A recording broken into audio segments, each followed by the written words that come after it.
Telugu Desam party అధినేత నారా చంద్రబాబు నాయుడు గారి సతీమణి నారా భువనేశ్వరి నిజం గెలవాలి అనేటటువంటి వారి యొక్క కార్యక్రమంలో భాగంగా కుప్పం నియోజకవర్గాన్ని సందర్శించినటువంటి సమయంలో ఒక సంచలనాత్మకమైన ప్రకటన చేయటం అనేటటువంటిది రాబోయేటటువంటి రోజుల్లో అది నిజమయ్యేటటువంటి అవకాశాలు ఉన్నాయా? తను ఆ మాట మాట్లాడిన తర్వాత దీన్ని సీరియస్గా తీసుకోకండి, ఇది కేవలం ఒక జోక్గా మాత్రమే నేను మీతో మాట్లాడానని చెప్పినా మనసులో ఉన్నటువంటి భావాలు బయటకు వచ్చినాయా? అంతరంగిక సమావేశంలో వారు తీసుకున్నటువంటి నిర్ణయాన్ని ఈ జోక్ రూపంలో ప్రజల రియాక్షన్ కోసం ప్రయత్నం చేసింది ఆవిడ. ఏమిటి ఆవిడ ఇచ్చినటువంటి స్టేట్మెంట్ అని కనుక మనం చూస్తే, ఆవిడ మాట్లాడుతూ గడిచినటువంటి 35 సంవత్సరాల కాలంలో నారా చంద్రబాబు నాయుడు గారిని మీరు ఎమ్మెల్యేగా ఎన్నిక చేస్తూ వచ్చారు. వారికి ఇప్పుడు వయోభారం వల్ల బరువుని అంటే ఈ బాధ్యతల్ని ఇక మోసేటటువంటి ఆ రకమైన ఫిజికల్ స్ట్రెంత్ లేనటువంటి సందర్భంలో వారికి కొంతసేపు విశ్రాంతి ఇచ్చి వారు ఎమ్మెల్యేగా ఉన్నటువంటి కుప్పం నియోజకవర్గం నుంచి నేను పోటీ చేద్దామనుకుంటున్నాను అనేటటువంటి ఒక బాంబు లాంటి వార్త చెప్పారు. అక్కడ నిజం గెలవాలి కార్యక్రమంలో పార్టిసిపేట్ చేసినటువంటి ప్రజలందరికీ కూడా ఆశ్చర్యచకితులైనారు. వారు చంద్రబాబు నాయుడుకి ఎవరైతే మీరు కావాలనుకుంటున్నారో చేతులు ఎత్తండి అని ఎంతమందిని అయితే అడిగారో అంతమంది వారు కంటెస్ట్ చేయాలన్నప్పుడు కూడా అదే చేతులు ఎత్తటం అనేటటువంటిది ప్రజల యొక్క మూడ్ని ఏదైతే ఉందో ఒకసారి గమనించినట్లుగా మనకు కనిపిస్తోంది. దానికి వారు మాట్లాడుతూ చాలా విపులంగానే అనేక కార్యక్రమాలు ఇక్కడ చేయాలనేటటువంటి ఉద్దేశంతో మేము ఉన్నాం. సో ఈ భాగంలో ఆయనకి వయోభారాన్ని తగ్గించినటువంటి సందర్భంలో ఈ రకమైనటువంటి మార్పు అనేటటువంటి మాట ఇవాళ ప్రజల్లో చర్చ జరుగుతోంది. సో మనం ఒక్కసారి కనుక దీన్ని విశ్లేషించి చూసేటప్పుడు కుప్పం నియోజకవర్గం యొక్క తీరుతెన్నులు కనుక మనం గమనిస్తే, గడిచినటువంటి కాలంలో ఎప్పుడైతే నారావారిపల్లె నుంచి వచ్చినటువంటి చంద్రబాబు నాయుడు గారు చంద్రగిరి నియోజకవర్గంలో ఒకసారి ఎమ్మెల్యేగా గెలిచి మరొకసారి 1983 సంవత్సరంలో ఎన్టీ రామారావు గారు పార్టీ పెట్టిన తర్వాత ఎన్టీ రామారావు గారు పార్టీ అభ్యర్థి చేతిలో ఓడిపోయిన తర్వాత చంద్రగిరి నియోజకవర్గం నుంచి శాశ్వతంగా వెళ్ళిపోయి కుప్పం నియోజకవర్గం నుంచి కంటెస్ట్ చేస్తూ అనేక సార్లు 6 సార్లు వరకు కూడా గెలిచినటువంటి సందర్భాలు ఉన్నాయి.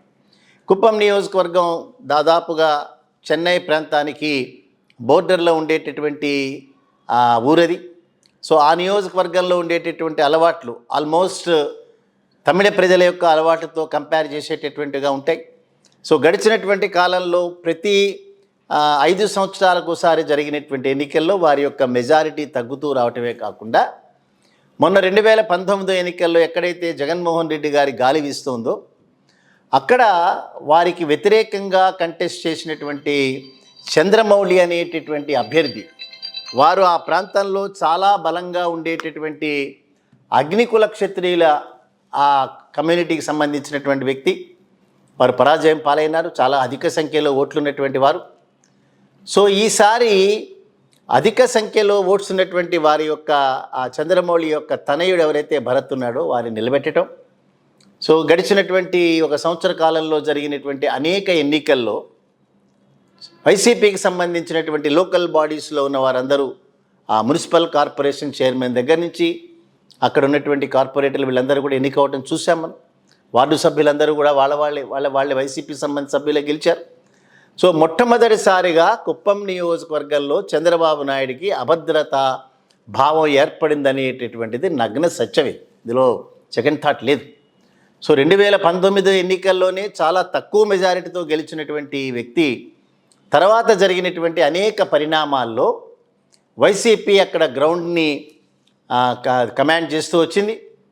సో భరత్ ఎవరైతే ఒక స్ట్రాంగెస్ట్ విద్యాధికుడిగా ఉన్నటువంటి యువకుడు ఎవరైతే ఉన్నాడో ఆ యువకుడు రాబోయేటటువంటి రోజుల్లో చంద్రబాబు నాయుడుకు ఒక పెద్ద థ్రెట్గా పరిణమించాడనేటటువంటిది చంద్రబాబు నాయుడు గారి అవగాహన.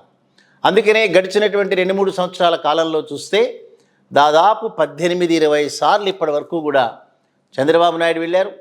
ఇప్పుడు భువనేశ్వర్ గారు 2వసారి వారు వెళ్ళారు. అదే రకంగా లోకేష్ వెళ్ళాడు. సో వీరందరూ కూడా మూకమ్ముడిగా కుప్పం నియోజకవర్గాలకు వెళ్ళటమే కాకుండా మేము ఇక్కడ శాశ్వత నివాసాన్ని కట్టుకుంటున్నాం అనేటటువంటి మాట కూడా మొట్టమొదటిసారి 35 సంవత్సరాల కాలంలో ఎప్పుడూ రానటువంటి మాట ఇప్పుడు వచ్చింది. అందుకని మనకు అందినటువంటి సమాచారం ప్రకారం ఆఖరి నిమిషంలో కుప్పం నియోజకవర్గం నుంచి చంద్రబాబు నాయుడు గారు మారి అటు హిందూపురం నియోజకవర్గానికి కానీ లేదా కృష్ణా జిల్లాలో ఉండేటటువంటి పెనమలూరు నియోజకవర్గానికి కానీ వెళ్ళాలన్నట్టు చాలా సీరియస్గా ఆలోచిస్తున్నట్టుగా మనకు సమాచారం అందింది. అదే రకంగా మంగళగిరి నియోజకవర్గంలో ఉండేటటువంటి ఆ సమీకరణాల దృష్ట్యా లోకేష్ కూడా అక్కడి నుంచి మారి మరొక ప్రాంతానికి సురక్షితంగా వెళ్ళటానికి పావులు గదుపుతున్నట్టుగా మనకి సమాచారం వచ్చింది. ఈ ఆలోచనల్లో భాగంగానే భువనేశ్వరి కుప్పం నుంచి కంటెస్ట్ చేయబోతోందా అనేటటువంటి అనుమానానికి తావిచ్చేటటువంటి రీతిలో భువనేశ్వర్ గారు మాట్లాడారు. సో దాన్ని మనం తేలిగ్గా కొట్టిపారేయాల్సినటువంటి అంశం కాదది. సో ప్రజల యొక్క నాడిని తెలుసుకునేందుకు తర్వాత జరిగేటటువంటి చర్చల్లో వారు పార్టిసిపేట్ చేయడానికి. అదర్వైజ్ నారా భువనేశ్వరి గారు బయట ప్రపంచంలోకి ఇంతవరకు అడుగుపెట్టిన సందర్భాలు లేవు. ఎప్పుడైతే చంద్రబాబు నాయుడు గారు రాజమండ్రి సెంట్రల్ జైల్లో 53 రోజులు రిమాండ్ ఖైదీగా ఉన్నారో అప్పుడు మాత్రమే వారు వారి కోడలు ఇద్దరు కూడా బయటకు వచ్చారు. తర్వాత వారు బెయిల్ మీద బయటకు వచ్చిన తర్వాత ఆ ఇష్యూ అక్కడితో అయిపోయింది. తర్వాత వారు ప్రజల్లోకి వెళ్ళాల్సినటువంటి అవసరం లేదు. నిజం గెలవాలి అనేటటువంటి దాని మీద ఎవరికైనా అందరికీ కలిపి ఒకే చోట ఇవ్వచ్చు వాళ్ళు డబ్బులు ఇవ్వదలుచుకుంటే. కానీ ప్రత్యేకంగా వయోభారంతో సతమతమవుతున్నటువంటి చంద్రబాబు నాయుడు గారికి మేము రెస్ట్ ఇవ్వాలనుకున్నాము అనేటటువంటి మాట ఏదైతే ఉందో ఇది యాథాలాపంగా వచ్చినటువంటి మాటగా పరిగణించాల్సినటువంటి అవసరం లేదు. అంచేత ఆహ్వానిద్దాం. నారా భువనేశ్వర్ గారు చదువుకున్నటువంటి వ్యక్తి, ఎన్టీ రామారావు గారి తనయ. సో పారిశ్రామికవేత్తగా చాలా సక్సెస్ఫుల్గా జీవితాన్ని చూసినటువంటి వ్యక్తి. సో చంద్రబాబు నాయుడు గారు చెప్తూ వస్తున్నారు, రేపు ఎన్నికల తర్వాత 24 ఎన్నికల తర్వాత రాష్ట్రానికి పట్టినటువంటి శని కంప్లీట్గా విరగడవుతుంది అనేటటువంటిది. సో ఎవరు ఏ శని విరగడవుతుంది అనేది ప్రజలందరూ కంక్లూజన్స్ రాలేకపోతున్నారు. ఇప్పుడు ఏవైనప్పటికీ కూడా భువనేశ్వర్ గారు ఒక అసెంబ్లీ సభ్యురాలుగా అసెంబ్లీలోకి వెళ్ళాలనేటటువంటి కోరిక వారికి కలగటం, దాన్ని కుప్పంని నియోజకవర్గం కింద ఎంచుకోవటం, ఇవి రాబోయేటటువంటి రోజుల్లో రాజకీయ పరంగా జరిగేటటువంటి మార్పులుగా మనం గమనించవచ్చు. ఏవైనప్పటికీ వారిలాంటి ఒక సీనియర్ పారిశ్రామికవేత్త అసెంబ్లీలోకి వెళ్ళాలనుకోవటం అనే దాన్ని ఆహ్వానించాల్సినటువంటి పరిణామం. తప్పనిసరిగా వారికి విశేష చెప్తూ వారి కోరిక ఏదైతే ఉందో చంద్రబాబు నాయుడు గారికి విశ్రాంతి ఇవ్వాలని తప్పనిసరిగా మనం కూడా సమర్థిద్దాం.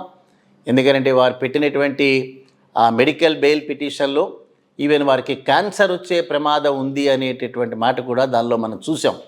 శరీరంలోని ప్రతి అవయవం కూడా ఏదో ఒక రకమైన అనారోగ్యంతో సతమతం అవుతున్న సందర్భంలో భువనేశ్వర్ గారు చెప్పినట్లు అది జోకైనా నిజమైనా కూడా వారికి విశ్రాంతిని ఇవ్వాలని కుటుంబ సభ్యులు ఏదైతే ఆలోచిస్తున్నారో ఆ ఆలోచనని ఆహ్వానిస్తూనే తప్పనిసరిగా రేపు రాబోయేటటువంటి రోజుల్లో కుప్పంలో ఒక కురుక్షేత్ర సంగ్రామం జరగబోతోంది అనేటటువంటి దాంట్లో ఎక్కడా కూడా ఏ రకమైనటువంటి సందేహం లేదని మాత్రం మనం చెప్పాలి.